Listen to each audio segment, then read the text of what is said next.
Hey everybody, it's Conservative Nerd here. I'm just gonna throw a quick video out there. I've been meaning to talk about this. So, the Northrop Grumman deal here with Marvel, with the defense contractors, fell through. Marvel was, if you don't know the story, Northrop Grumman is a defense contractor, and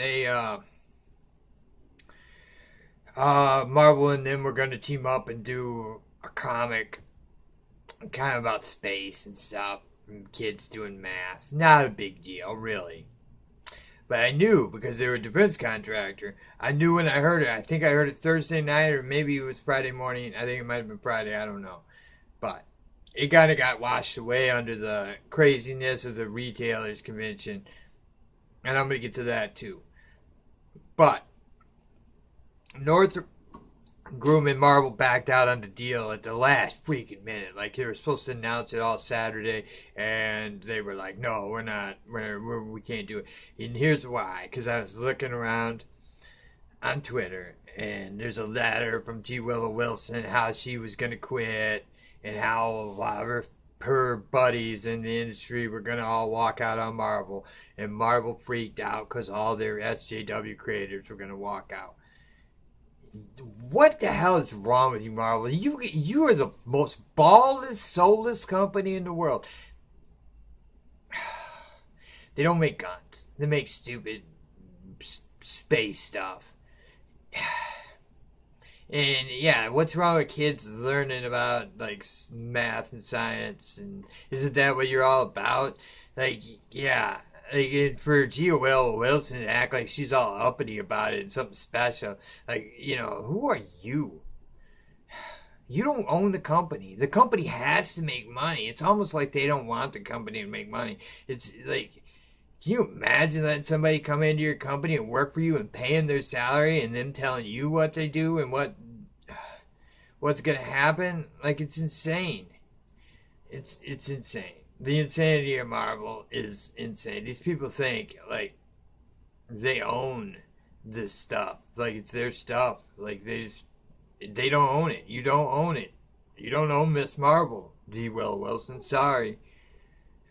She might. I think they might have let her have part of the character because she was saying on there how she don't let her. They don't let her advertise if she don't like the advertisement. Like, what the hell is wrong with you?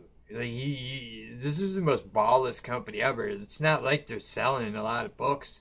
It's not like you got Grant Morrison or Tom King or anything. I mean, you didn't even have a book in the title. You get beat out by indie books because you're an indie book now. Like, all your stuff is indie books, man. So you obviously lose to indie books. You're not making mainstream comics and Marvel anymore. You're making weird little weirdo indie books. That's kind of what I look at Marvel now. People like G. Willow Wilson, they're weird little indie book creators. They're not real comic book people. So yeah, they're gonna lose money on this, and it's almost like they just want the business to fail. They're happy just selling 5, 7, 8, 10,000 copies or whatever they sell. I think Miss Marvel sells like they ship like 15 to 20, and they probably sell like 10. But that's still terrible. It would have get any other time that book would have been canceled. Yeah, yeah. This whole thing of letting them run the industry is ridiculous. It's really freaking stupid.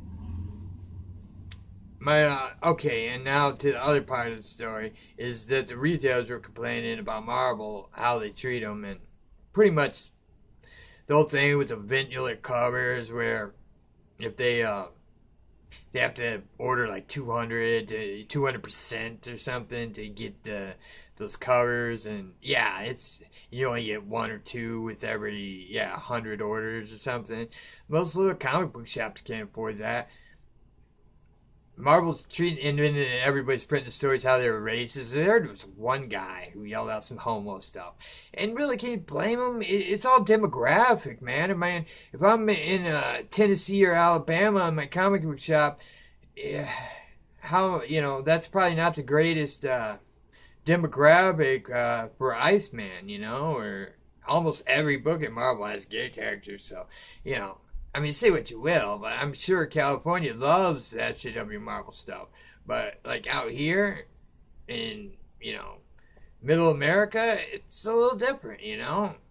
We don't really, I don't really need a splash page of Iceman making out with the dude. It could have been like one panel, and I don't think it had to be a splash page. I mean, it's going a little too far. So, anyways, the other day, I go to my local comic book shop, and, well, it's not local, I have to drive. But I go in there just trying to pick up a Dawnbreaker, because I wanted to get Dawnbreaker. And I love the art. I wanted my copy, an issue I could hold in my hands. I hadn't been to comic shop in like 10 years because of the heart failure stuff and all that. So I'm on my way. I go there, and guess what? It's all hobby shop now. They have one little corner of comics, and they didn't have Dawnbreaker. They hardly had anything. They had a ton of America though, just like stacks of it. Like, what the hell? Like, yeah. So it was all hobbies, all hobby shop. That's all it was. It was one tiny rack about, like, not very big. Like, maybe 20 comics on there. Like, with stacks of America. So, I don't know. But yeah, it kind of was like, whoa, man. Yeah, he couldn't sell Marvel. So it's all hobby shop now. It used to be like 75% comics and some Magic Gathering stuff and, some hobby stuff here and there. Now it's all like remote control helicopters and stuff. That's what you do in the industry, Marvel. Shops have to become hobby shops to make money because they can't sell your crap and you don't care. And you let your artists and writers tell you what to do. Not the other way around. No, your employees tell you guys what to do. Oh, we're not going to let you do that because that might make money and screw you. I'm sure it was a lot of money. And people are saying, I read Bleeding Cool's article on it, and they were saying how it couldn't have been much money because they backed out so quick. It was a lot of money. If it was a defense contractor, I mean, because I knew that they were going to back out on it. I knew that their artists were going to have their new fans, their new so-called fans, who I don't think read the books, but just comment a lot on Twitter and Facebook and all that. I knew it. I knew it. So how could Axel Alonso... This just shows how incompetent he was, because I was going to do a video about this as soon as possible and saying how they were going to pull out of this, and they did. I thought it might be from the fans. I didn't even know that the writers and artists now just tell them what to do. Yeah, like, you are the worst company I've ever seen. The worst ran company I've ever seen. So yeah, that's what I want to talk about today. I gotta take off. I probably gotta go to work here in a minute, but you guys have a good day and enjoy the comics.